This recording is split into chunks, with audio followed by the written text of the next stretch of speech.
ఓవైపు పార్టీ అధికారంలో ఉంది, మరోవైపు నేతలు పదవులు ఆశిస్తున్నారు. కానీ తీరా లిస్ట్ వచ్చేసరికి నిరుత్సాహానికి గురవుతున్నారు. దీంతో ఏకంగా గాంధీ భవన్లో తమ వర్గానికి పదవులు ఇవ్వాలంటూ నిరసనలకు దిగుతున్నారు. ఆయా సామాజిక వర్గాల వారి డిమాండ్లపై క్లారిటీ ఇవ్వాల్సిన పీసీసీ సీఎం మాత్రం వారిపై సీరియస్ అవుతున్నారట. ఆ క్రమంలో పార్టీ పెద్దలపై పదవులు ఆశిస్తున్న వారు సైతం నారాజ్ అవుతున్నారట. అసలు ఇంతకీ పదవుల పంచాయతీకి సంబంధించి కాంగ్రెస్ లో జరుగుతున్న చర్చ ఏంటి? కాంగ్రెస్ పార్టీలో పదవుల పంచాయతీ నడుస్తోంది.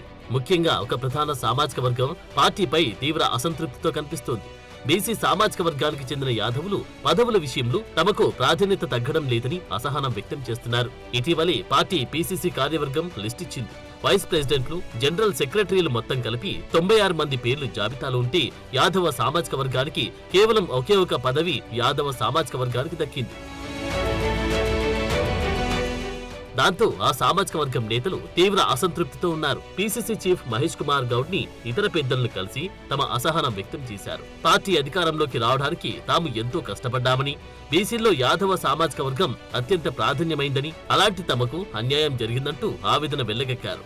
ఆ క్రమంలో పీసీసీ అధ్యక్షుడు మహేష్ కుమార్ గౌడ్ బీసీల్లో తన వర్గీయులకి ప్రాధాన్యత ఇస్తున్నారని, మేము పార్టీని నమ్ముకుని కష్టపడుతూ ఉన్నా పదవులు రావడం లేదని కొందరు యాదవ నేతలు ఆవేదన వ్యక్తం చేస్తున్నారు.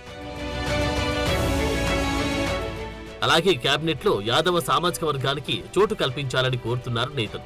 ఉమ్మడి రాష్ట్రంలోనూ తెలంగాణలోనూ ఏ పార్టీ అధికారంలో ఉన్నా యాదవ సామాజిక వర్గానికి కేబినెట్ లో ప్రాధాన్యత ఉండేదని, ఇప్పుడు మాత్రం వారిని పట్టించుకోవడం లేదని వారు విమర్శిస్తున్నారు. ఇటీవలే రాష్ట్ర పార్టీ వ్యవహారాల ఇన్ఛార్జ్ మీనాక్షి నటరాజన్ అధ్యక్షతన గాంధీ భవన్ లో పీఎస్సీ అడ్వైజరీ కమిటీ సమావేశాలు జరిగాయి. ఆ సమయంలో యాదవ సామాజిక వర్గానికి చెందిన సంఘం నాయకులు గొర్రెలు తీసుకొచ్చి నిరసన వ్యక్తం చేశారు.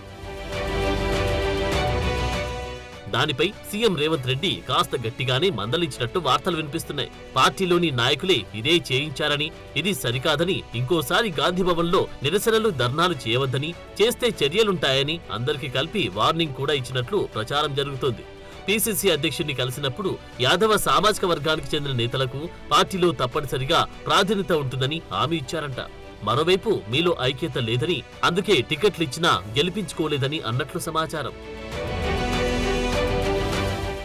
ఏదేమైనా యాదవ సామాజిక వర్గానికి చెందిన నేతలు మాత్రం పార్టీ పదవుల్లో, కేబినెట్ లో తమకు అన్యాయం జరిగిందని, ఇప్పటికైనా సముచిత న్యాయం చేయాలని, భర్తీ కావలసిన పార్టీ పదవులు, నామినేటెడ్ పోస్టుల్లో తగిన ప్రాధాన్యత ఇవ్వాలని కోరుతున్నారు. మరి పీసీసీ సీఎం తీరుపై అసంతృప్తిగా ఉన్న యాదవ సామాజిక వర్గానికి చెందిన నేతలకు రానున్న రోజుల్లో తగిన ప్రాధాన్యత లభిస్తుందా, లేదా కాంగ్రెస్ లో ఏ వర్గానికి ఎన్ని పదవులు కట్టబెట్టినా ఇలాంటి నిరసనలు, ధర్నాలు, అసంతృప్తులు సహజమే అని లైట్ తీసుకుంటారో చూడాలి.